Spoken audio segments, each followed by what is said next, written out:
Sir இப்போ யூனிவர்சிட்டிஸ்க்கு வந்து இதுக்கு முன்னாடி ஒரு வேந்தரா வந்து கவர்னர் இருக்கிறார். இப்போ இந்த தீர்ப்பின் மூலமா தமிழ்நாடு அரசு நேரடியாக வேந்தர்கள் நியமிக்குமா அல்லது முதலமைச்சரே வேந்தரா இருப்பார்?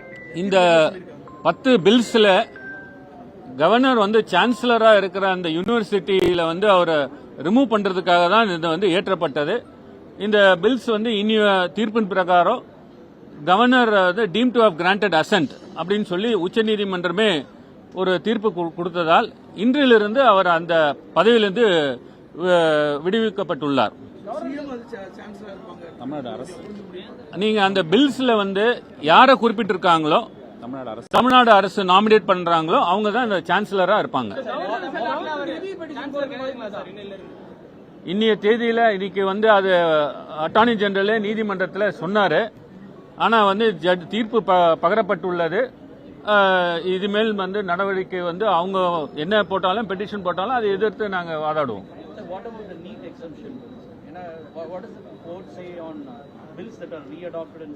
இல்ல அந்த நீட்டுக்கும் இதுக்கும் சம்பந்தம் இல்லைங்க. இந்த வழக்குல ஒரு கவர்னர் சட்டத்திற்கு எதிராக வந்து இல்ல ஒரு அமைச்சரையுடைய அட்வைஸ்க்கு எதிராக அவர் வந்து ஒப்புதல் வந்து நிறுத்தி வைத்தால் அவருக்கு 3 வழிதான் உள்ளது. அதை வந்து நிறுத்தி வைத்து அவர் வந்து மறுபடியும் அதை வந்து சட்டமன்றத்துக்கு தான் அனுப்ப வேண்டும்.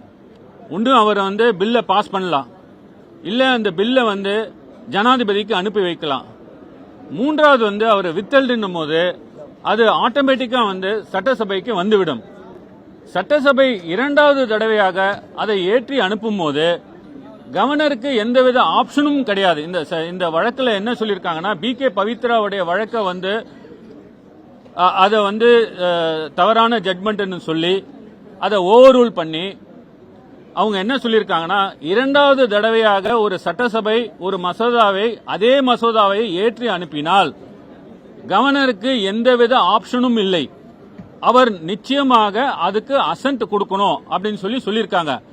எப்போ வந்து ஒரு கவர்னர் வந்து பில்லை வந்து ஜனாதிபதிக்கு அனுப்பலான்னா முதன்முறையாக அவருக்கு வரும்பொழுது அந்த நேரத்தில் அவர் வந்து அந்த ஆப்ஷனை உபயோகப்படுத்தி பிரசிடென்ட்டுக்கு அனுப்பலாம். அது ஜனாதிபதிக்கு அனுப்புறது வந்து அவர் கூட ஒரு ரைட் கிடையாது.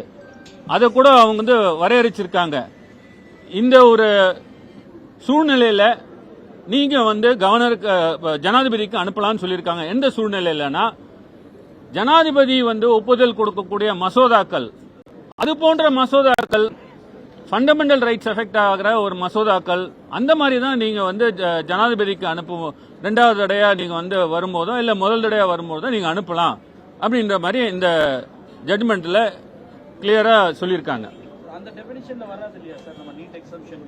நீட் எக்ஸம்ஷன் பில் வந்து ஒரு ஜனாதிபதி வந்து அவங்க வந்து வித்தல் பண்ணி அதற்கு வந்து ஒப்புதல் அளிக்காதனால இந்த ஜட்மெண்ட் பிரகாரம் அதை நீதிமன்றத்தில் சேலஞ்ச் பண்ணலாம் அப்படின்னு சொல்லி அந்த நீட் சம்பந்தமா சொல்லலனாலும் இவங்க லே பண்ணிருக்க அந்த ரூலிங்ஸ் பிரகாரம் பாத்தீங்கன்னா அந்த நீட் மசோதா ஜனாதிபதி ஒப்புதல் அளிக்காமல் நிறுத்தி வைத்ததை கூட நீதிமன்றத்துக்கு எடுத்து செல்லலாம் அப்படின்னு சொல்லி இன்னைக்கு ஜட்மெண்ட்ல தெல்ல தெளிவாக ஒரு லா லே டவுன் பண்ணிருக்காங்க. அது முதலமைச்சர் தான் முடிவு பண்ணுவார்.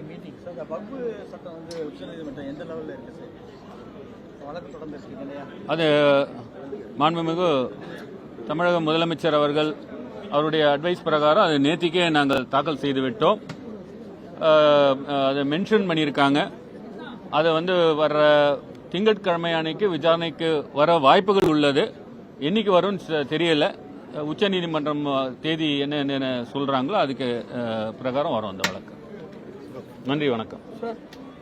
பிளே ஸ்டோர் மற்றும் ஆப் ஸ்டோரில் இருந்து பாலிமர் செயலியை QR கோடு மூலம் பதிவிறக்கம் செய்யுங்கள். செய்திகளை உடனுக்குடன் பெறுங்கள்.